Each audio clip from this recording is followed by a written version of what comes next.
Hi everyone. If you are working with a Keystone 2 EVM and the NOR memory gets corrupted or accidentally erased, then the EVM can't boot. This problem may occur on Keystone 2 evaluation platforms without an SD card. That includes the K2H, K2K, K2E, and the K2L. K2G is not in the scope of this video because it has a SD card.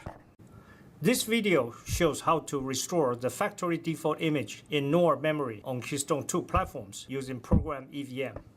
The same method can be used to restore the NAND image as well, using the preview images in the Linux Processor SDK. In this video, we will identify the required software, preparations before programming, show how to set up the hardware, and demonstrate the actual programming process.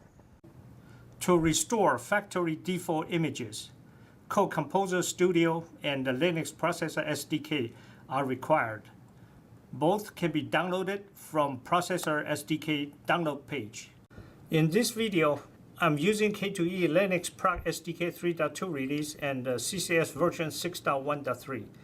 The CCS is downloaded and installed under my home directory /ti/CCS with the version number directory. The Proc Linux SDK is installed at my home directory under work/TI Processor SDK Linux package with the version number on the Linux host machine. In the Processor SDK package, locate the preview NOR image under board support/preview image directory. The file name is ubu.spi.gph. That has the platform name as part of the file name. The NAND image is a combined kernel and the file system UBI image on the file system subdirectory. The file name is TISDK server rootfs image.ubi, and it also has the platform name as part of the file name. To make it less confusing, we either rename or symbolically link the ubu.spi.gph image to nor.bin, which will be programmed to the NOR.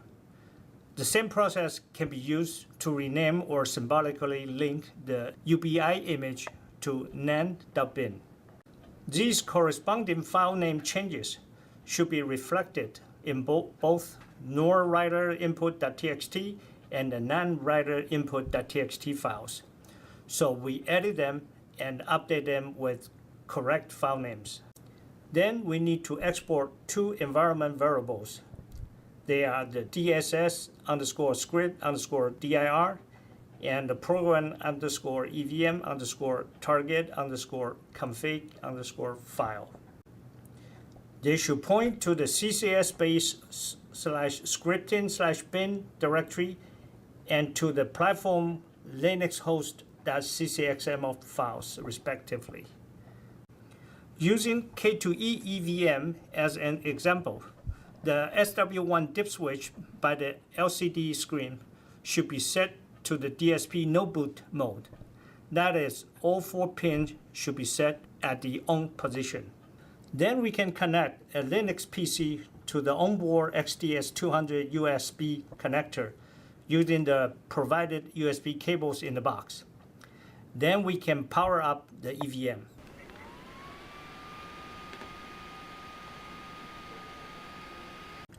Before we start programming the EVM, it's better to test the link to the XDS200 to ensure there's a good connection. If the test fails, then correct the errors. It could be a wrong CCXML file used or a bad cable. Once we have verified that the connection is good, then exit the CCS.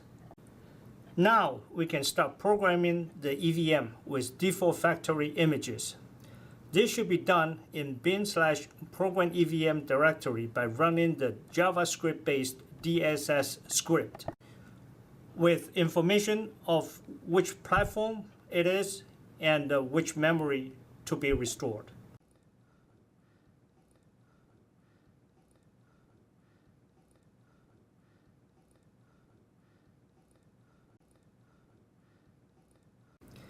The NAND image is big, so it would take a while to complete, so be patient.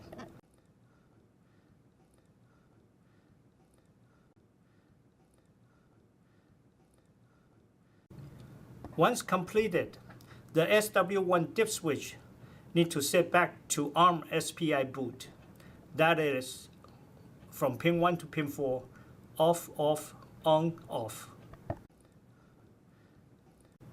It is recommended to reset the U-boot environment variables if the NOR image has been changed using U-boot command env default-f-a.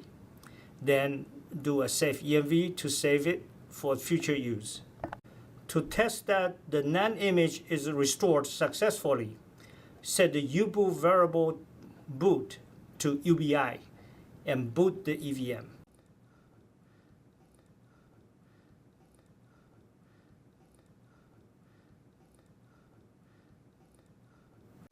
Thank you for taking the time to watch this video. Please refer to the links shown here for more information. If you have any questions, please post them on the Texas Instruments E2E forums at e2e.ti.com. Thank you.